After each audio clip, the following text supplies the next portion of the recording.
নমস্কার বন্ধুরা, আর টিউশন সবাইকে স্বাগত জানাচ্ছি। আজকে তোমাদের একটা সুন্দর রেসিপি নিয়ে এসে অনেক দিন পর পিস পিস পিস তোমরা এই রেসিপিটা দেখো সবাই মিলে। আর এখন প্রচণ্ড প্রচণ্ড গরম, এই গরমের মধ্যে পেঁয়াজ রসুনের তরকারি তো একটু ভালো লাগবেই না খেতে। এই জন্য আমি নিয়ে চলে এসেছি কালবোসের ঝোল। কালবোসের ঝোল কী দিয়ে করবো, চলো কী কী উপকরণ লাগছে দেখে নেবো এবং কথা তৈরি করছি সেটাও দেখে নেবো। চলে আসো। দেখো বন্ধুরা, এই কালবোস মাছটা দেখিয়ে দিচ্ছি আগে। এই যে মাছটা নিয়েছি 4 পিস। বড়ো মাছটা খুব বড়ো ছিল, সেই জন্য এটা লেজাটাও আমি অর্ধেক করে নিয়েছি।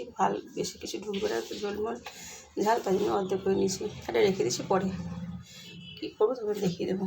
এই যে কালবোস মাছ, এটাকে নুন আর হলুদ দিয়ে মেখে নিয়েছি। আর কী খেলাছি দেখো উপকরণে।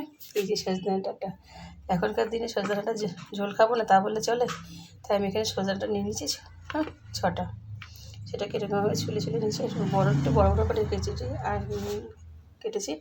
আর এখানে ছিলেছি 2টো টমেটো, টুকরো 4টা করে নিয়েছি। এখানে আছে 2টো আলু নিয়েছি, সেটাকে এরকমভাবে কেটে নিয়েছি একটু বড় করে। আর লাগছে দেখো, এখানে শুধু কাঁচা লঙ্কা আছে এই সাইজেরই। দেখো এই সাইজেরই 4টে কাঁচা লঙ্কা এখানে বেটে নিয়েছি। আর নিয়েছি ধনের গুঁড়ো, জিরের গুঁড়ো, আদা বাটা, কালো জিরে, এটা হচ্ছে কালো জিরে, সাদা জিরে, তেজপাতা। গরমকালে শুকনো লঙ্কা নেবো না, ওই জন্য নিয়েছি আমি কাঁচা লঙ্কা গোটা। আলাদা চিনি, হলুদ, নুন, জল আর একটু তেল। এইটুকু দিয়ে জিনিস দিয়ে হবে টেস্টি একটা গরমে কালবোস মাছের ঝোল। এবার চলে আসো, গ্যাসটা ধুয়ে দিয়েছি ফটাফট করে বসিয়ে দিলাম। কড়াইটা গরম হয়ে গেছে, এবার আমি পরিমাণ তেল দিয়ে দিচ্ছি। তেলটা একটু এইটুকুই দেবো, এইটুকুতে আমার রান্নাটা পুরো কমপ্লিট হয়ে যাবে মাছটা ভেজে। তেলটা পুরো গরম হয়ে গেছে। এবার আমি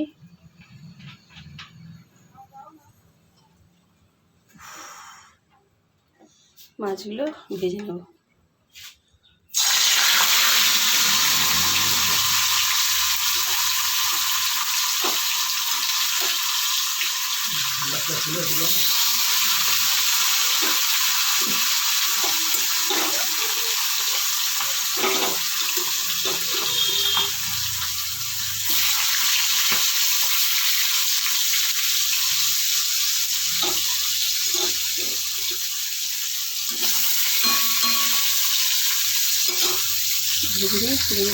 মাছটা ভেজে তুলে নিয়েছি। ওদের বলেছে না ভেজে তারপর আজ দেখিয়ে দেবো। এই যে ভেজে তুলে নিয়েছি, ওই তেলে আর তেল দেবো না, আর লাগবে না। এবার আমি ফোড়ন দেবো 2টো তেজপাতা,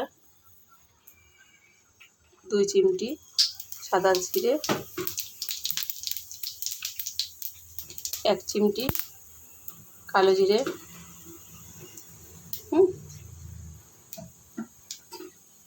হয়ে গেছে, এবার আমি আলুগুলো দিয়ে দেবো।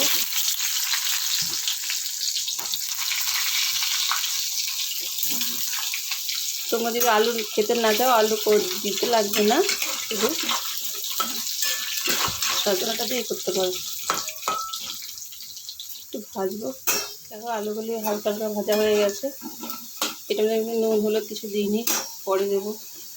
এবার আমি দিচ্ছি এর মধ্যে সজনা ডাঁটাগুলো, একই সাথে দিচ্ছি আদা বাটাটা।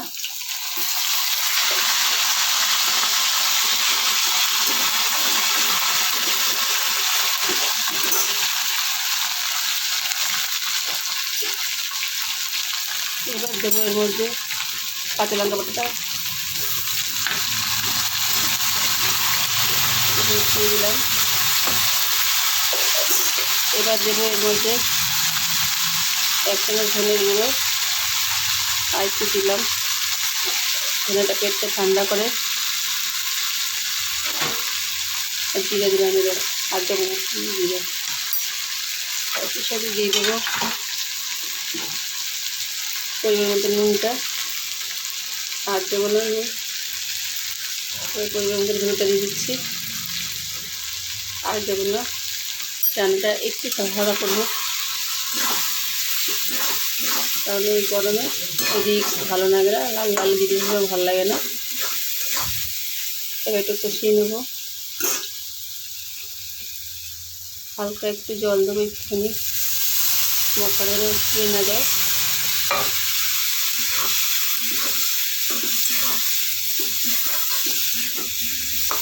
একটু কষিয়ে নিই। এবার দিচ্ছি দেখো টমেটোর টুকরোগুলো।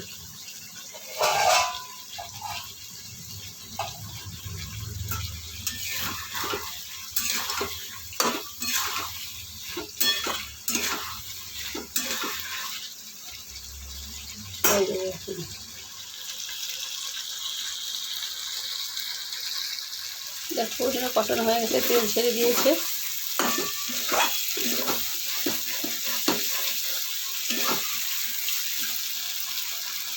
এবার আমি পরিমাণ মতো জলটা দিয়ে দিচ্ছি।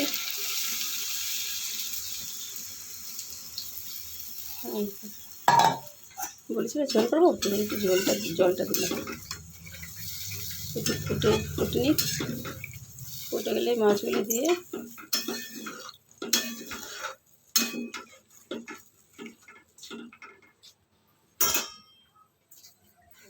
ঝোলটা ফুটে গেছে।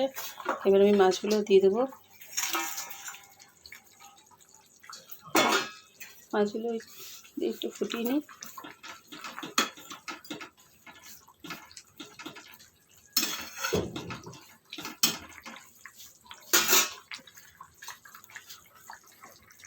বন্ধুরা মাছটা পুরো কমপ্লিট হয়ে গেছে।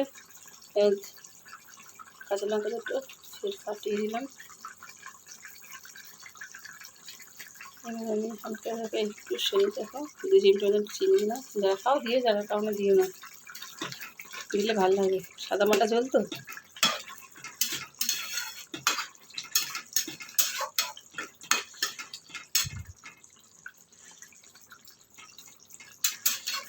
নামিয়ে তারপর আসছি।